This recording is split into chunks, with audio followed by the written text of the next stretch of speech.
बलरामपुर नीति आयोग के तहत आने वाला एक अति महत्वाकांक्षी जिला है। यहाँ पर विकास के लिए तमाम वो काम किए जा रहे हैं जिससे विकास को नया आयाम दिया जा सके, लेकिन प्राथमिक विद्यालयों की सूरत यहाँ पर अभी तक बदलनी शुरू नहीं हो सकी है। बलरामपुर ज़िले के तमाम प्राथमिक विद्यालय ऐसे हैं जहाँ पर ना तो शिक्षक आते हैं और ना ही यहाँ पर बच्चों की पढ़ाई हो पाती है। शौचालय, फर्श और बैठने जैसी मूलभूत सुविधाएं भी इन विद्यालयों में महफूज नहीं है। इसी तरह का एक विद्यालय है शिवपुरा विकासखंड में, जिसका नाम प्राथमिक विद्यालय भवनियापुर बताया जा रहा है। इस विद्यालय में आप तस्वीरों के जरिए देख सकते हैं कि किस तरह की अव्यवस्थाएं हैं। ग्रामीण तमाम तरह के आरोप लगाते हैं। पहले ग्रामीणों को सुनिए। क्या नाम है आपका? हमारा नाम दद्दू सिंह है। लखनीपुर ग्राम सभा प्रधान प्रतिनिधि हूँ मैं। और इस स्कूल में कई बार हम अपने बूथ आके जब भोजन माध्यम से चेक करने आए तो मास्टर साहब घुर्रा के एक तो कहते हैं कि तुम लोग कौन होते हो, हम अपने हिसाब से चलाएंगे स्कूल।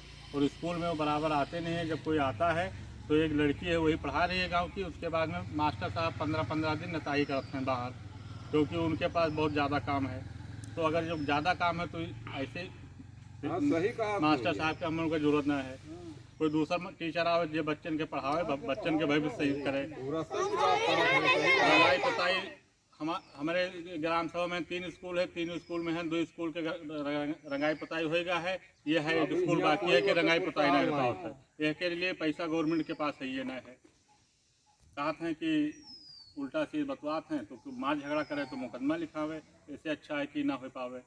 और एक बार ये मास्टर साहब रहे ना, मास्टर साहब के साइन पकड़ा गया रहा, जांच में आए रहा 2-4 लोग, कोई पकड़िन तो साइन कोई दूसर करते, मास्टर साहब गायब दूसरा रजिस्टर पर तैयार रहा थे।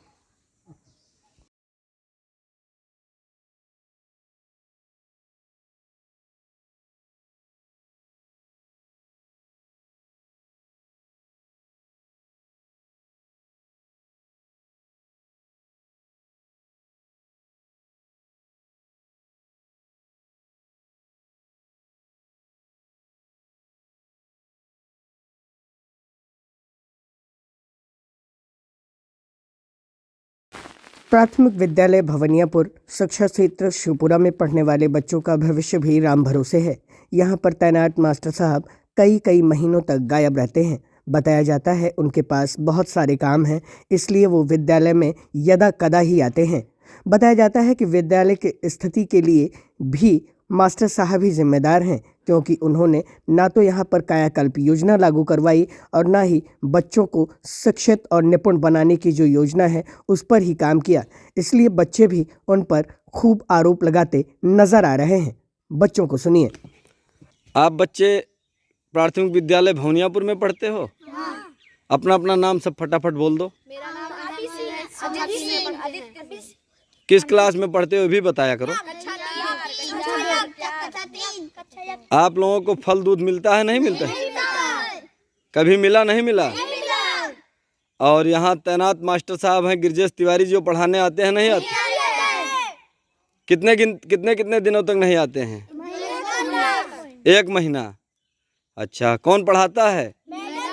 कितने दिन से पढ़ाती हैं? 1 वर्ष से पढ़ाती हैं। अच्छा, ठीक है।